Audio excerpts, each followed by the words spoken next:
Welcome to my series based on Zentangle's Bijou Be Well, done in May 2025. Each day, Zentangle put out a video featuring one pattern, and the design was meant to be drawn in a short amount of time, so you could just take a little time for yourself and kind of get yourself centered. I encourage you to go visit their YouTube channel. I'll have the link down in the comments, and you could see how they did their designs. This series is meant to walk you through how to draw each design, and then also to give you some alternative ideas for embellishments and ways to kind of zhuzh up that pattern. This video focuses on the pattern Munchin. For all cards in this series, I used the same tools, so you will see in every single video in this series a blue Micron 05 pen, a General's Indigo blue chalk pastel pencil, an 8B graphite pencil, two Tortillons, so one for blue, one for black, and white tiles. And of course, that's my trusty little pencil sharpener there as well. If you followed along with the Zentangle series, you will notice that they also include a white pencil and a Tortillon for that. I chose to not use those for my series because I'm using a white tile, and I find that the white chalk pastel pencil really doesn't add very much to the design. Take a moment to gather your tools, get yourself centered, make sure you're sitting comfortably in your chair. When you're ready, let's begin. We'll start with a simple string, no border, of just a big seed shape that goes diagonal from corner to corner.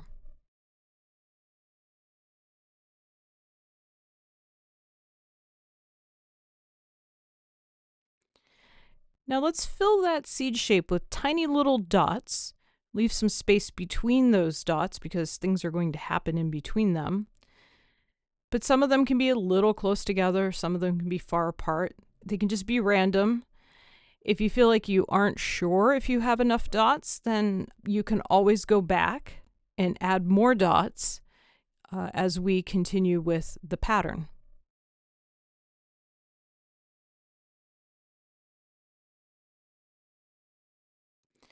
Once you're happy with the dots that you have, pick two and connect them with a line. And then turn your card and pick a dot that's above the line and bring it down on a diagonal. So we're sort of making a triangle here. In this video, I'm actually picking up my pen as I come down that line, and I'm creating what's called a sparkle mark. If you aren't comfortable doing that, you can skip that. This pattern still looks really cool. And when you get done with that, you turn your card, find another dot above one of the lines that you just drew, and do the same thing.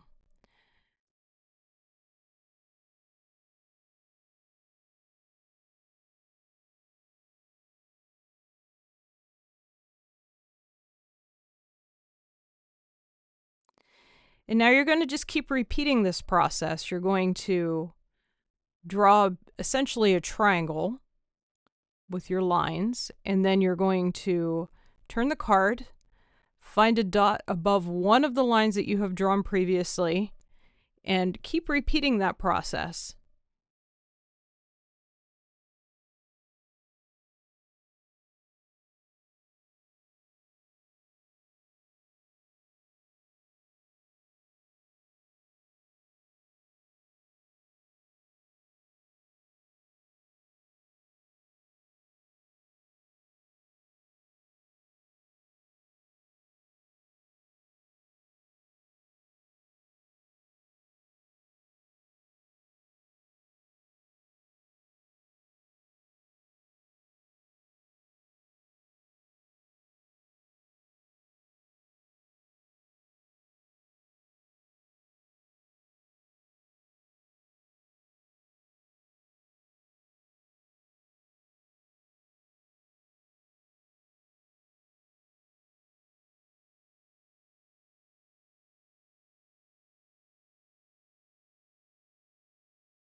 So remember how I said at the beginning you might need to add some dots as you go?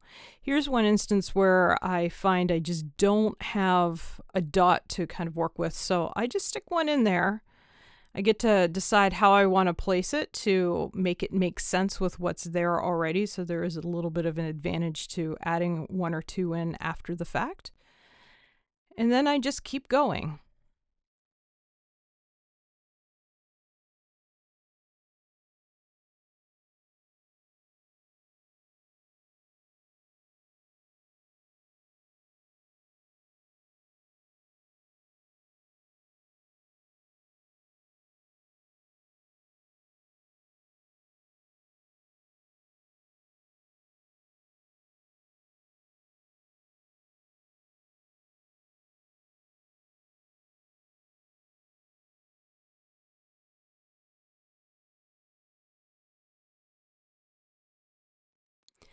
So at this point, you're probably going to find that you're getting really, really close to your string line, but you haven't quite met that string line. So at this point, you can go in, like I'm doing here, and just put in some partials. So I'm just kind of imagining what that triangle might look like if it was coming out from underneath the string. And like the previous video and title, I'm using this string as a hard and fast border, and I'm not going over it. So I'm always doing partials. If you don't want to do partials, you are welcome to kind of ignore the string and just kind of use that as a little bit of a guideline to keep things contained. But you can certainly take your dots outside the string and complete your shape that way.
When you're happy with how your triangles are laid out in the shape, the next thing you're going to do is grab your chalk pastel pencil, or if you're just using a graphite pencil, you would just use that here.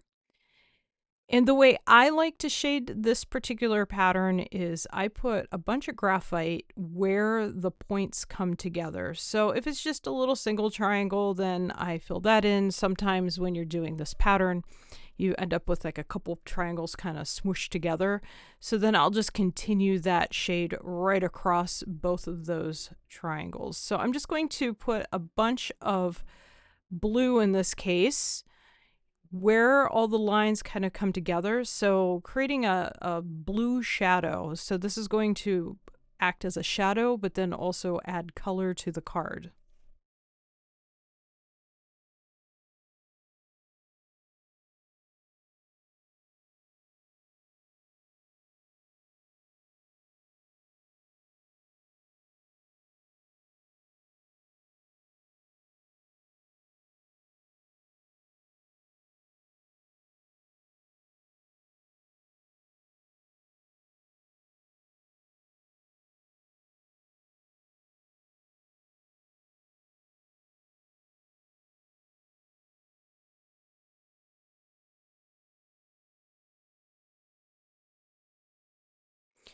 And then next I'm going to grab my Tortillon and I'm going to blend out the shadow. Now, if you're using a sparkle line, I'm going to encourage you not to take the blue much beyond where that line break happens. So you're probably going to end up with a little bit of a smudge into that white area, but the goal here is to keep that area white to create a highlight in the shape itself. So you have the blue that if you're pulling from the point, you're going to have kind of a darker blue, and then it's just going to get lighter and lighter as you pull it out into your shape. And then it's going to go into that white. If you didn't use a sparkle line, be sure not to pull the graphite or the chalk pastel down much past, like, say, the top third or so of the triangle, because you're still going to want to create a sparkle line, and we're not quite done with shading. So instead of just having the line break as a sparkle, you're just going to have a spot where it's only going to have the pen lines and nothing else.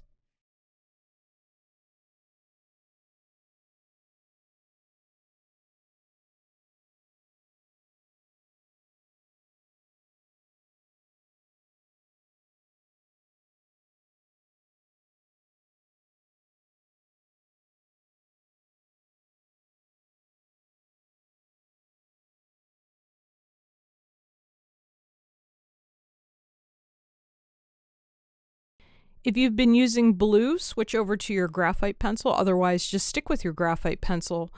Now we're going to do something with the other side of the triangle, so the base of the triangle. And I'm putting just a little bit of graphite right along the baseline of each triangle.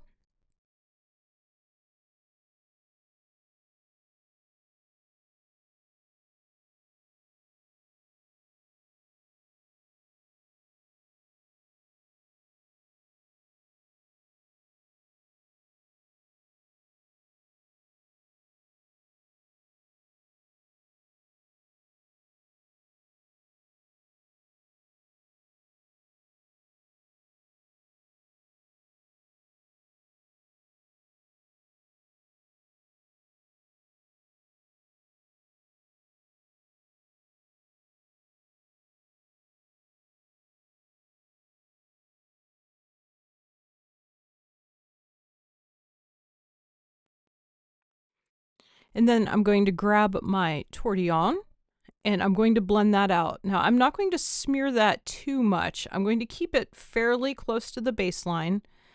So you can see with the ones that I've done here already, there's a little bit of like a gray smear that goes up over the lines, but I'm really trying to keep it fairly close to the baseline. So the way I think about this is if these are actually kind of overlapping each other, this is the part that goes underneath the neighboring triangle. So I'm casting just a tiny little bit of a shadow or creating a little bit of a dark low light at the base of the triangle. So now that sparkle mark really becomes a true highlight within the shape itself. And if you don't have that sparkle mark to guide you, you're just going to want to make sure you leave like a band of white. So all you're going to see is just the pen lines themselves, no blue or no gray. And you'll still end up with an effect similar to the one that I'm creating right here.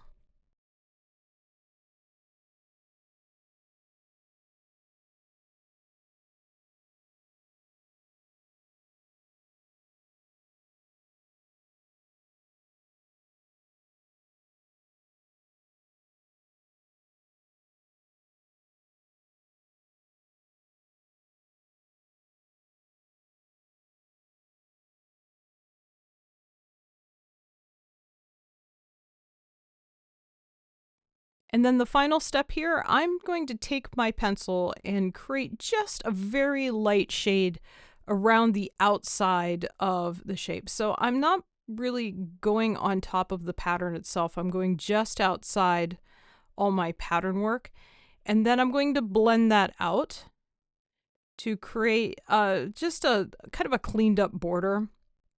And as I blend it, I do put just a little bit up onto the edge of the pattern itself. You can decide whether you want to do that or not. I'm kind of thinking about it like this is like bubbling up a little out of the card. So this is the shadow that's happening as it's going into the card itself. But you don't even have to do this step if you don't want. I just find this is a great way to blend out the string line and to kind of clean up the edge a little bit. Take a moment, admire your work, and then pick up your pen and add your chop.